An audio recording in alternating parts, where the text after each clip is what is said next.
लक्ष्मीच्या हाती नेहमी कमळ असतं, त्यावर कोणीही डाऊट घेऊ नये. नाही नाही, असं मी नाही म्हणत आहे, तर असं म्हणतायत खासदार नवनीत राणा. आता निवडणुका तोंडावर आल्यानंतर एखाद्या पक्षाच्या चिन्हावर बोलणं म्हणजे काहीतरी सूचक वक्तव्य आणि काहीतरी घडणार आहे याचा अंदाज सगळ्यांनाच येतो. आणि म्हणूनच आता इतके दिवस जी चर्चा सुरू होती की नवनीत राणा या भाजपच्या तिकिटावर खासदारकीची निवडणूक लढवू शकतात, ती आता खरी होणार की काय असं वाटायला लागलंय. पण खरंच नवनीत राणा या भाजपच्या तिकिटावर निवडणूक लढू शकतील का? तसं झाल्यास काय होईल आणि तसं नाही झाल्यास नवनीत राणा यांचा प्लॅन बी देखील रेडी असून तो प्लॅन बी काय आहे, या सगळ्याबद्दलच आपण या व्हिडिओच्या माध्यमातून बोलणार आहोत. नमस्कार, मी संजना, तुम्ही पाहताय टीओडी मराठी. आता नवनीत राणा नेमकं काय म्हणाल्या, तर 5 वर्षापासून माझी तयारी ही माझ्या युवा स्वाभिमान पक्षावरच सुरू आहे. आजही त्याचाच प्रचार सुरू आहे. पण पंतप्रधान मोदी, अमित शहा आणि फडणवीस यांचा निर्णय आम्हाला मान्य असेल, त्यांच्या समोर आम्ही जाणार नाही असं सांगत नवनीत राणा यांनी अप्रत्यक्षपणे आपण भाजपसोबत जात त्यांच्या चिन्हावर निवडणूक लढवण्याचे संकेत दिलेत.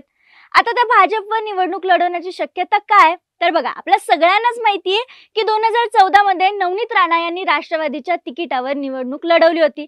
मात्र यावेळी शिवसेनेच्या आनंदराव अडसूळ यांनी त्यांचा पराभव केला होता. मात्र तरी देखील त्यावेळी नवनीत राणा यांना चांगली मतं मिळाल्याचं पाहायला मिळालं होतं आणि म्हणून 2019च्या खासदारकीच्या निवडणुकीत त्या पुन्हा मैदानात उतरल्या. मात्र यावेळी त्या अपक्ष लढल्या, तरीही त्यांना राष्ट्रवादीचा पाठिंबा मिळाला होता. त्या अमरावतीमधून निवडून आल्या आणि खासदार झाल्या. त्यानंतर महाराष्ट्रात महाविकास आघाडीचं सरकार स्थापन झालं. मात्र यावेळी नवनीत राणा आणि त्यांचे पती आमदार रवी राणा यांनी भाजपला पाठिंबा देण्यास सुरुवात केली.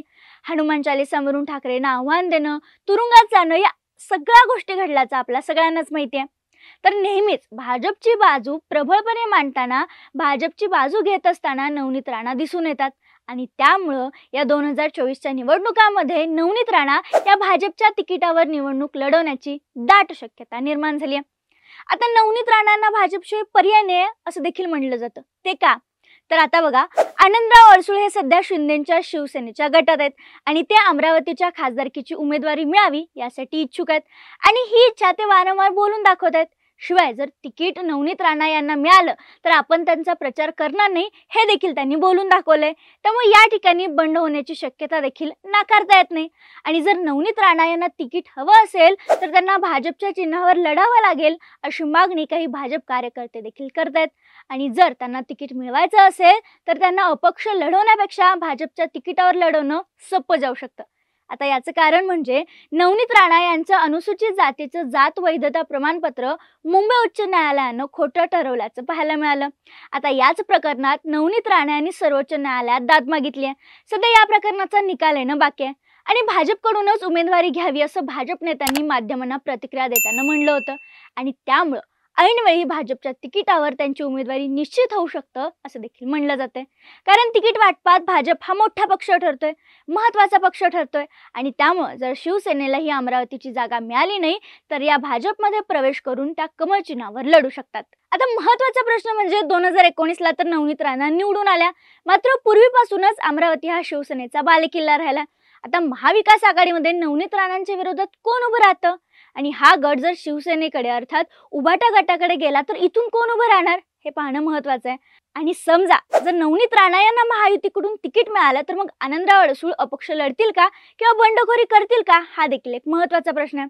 तसंच या मतदारसंघाचा अर्थात अमरावती मतदारसंघाचं बलाबल पाहायला गेलं तर अमरावती जिल्ह्यात एकूण 14 तालुके असून एकूण 6 विधानसभा मतदारसंघ आहेत. यामधील बडनेरा विधानसभा मतदारसंघात आमदार रवी राणा आहेत. अमरावतीमध्ये काँग्रेसच्या सुलभा खोडके, तिवसा विधानसभा मतदारसंघात काँग्रेसच्या यशोमती ठाकूर, दर्यापूर विधानसभेवर काँग्रेसचे बळवंत वानखेडे, मेळघाट विधानसभेवर प्रहारचे आमदार राजकुमार दयाराम पटेल आणि अचलपूर विधानसभा मतदारसंघात प्रहारचे आमदार बच्चू कडू हे सध्या आहेत. भाजपचं बलाबल या ठिकाणी काहीच नाही आहे. त्यामुळे ही जागा राणांना देणं उचित ठरेल का हे पाहावं लागणार आहे. आता समजा जर असं झालं नाही तर नवनीत राणांचा प्लॅन बी देखील रेडी आहे.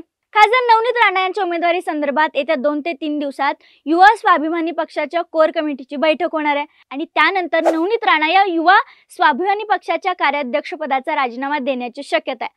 नुकताच आमदार रवी राणांनी नागपुरात उपमुख्यमंत्री देवेंद्र फडणवीस यांची भेट घेतली आहे, त्यामुळे या शक्यता जास्त आहेत.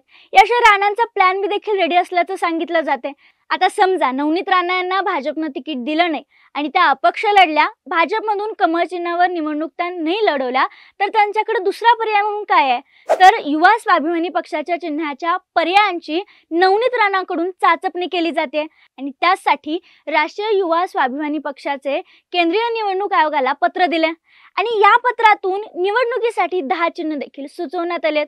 त्यामुळे राणा दोन्ही बाजूंनी तयार असून त्या यंदाची निवडणूक लढतील हे कन्फर्म आहे.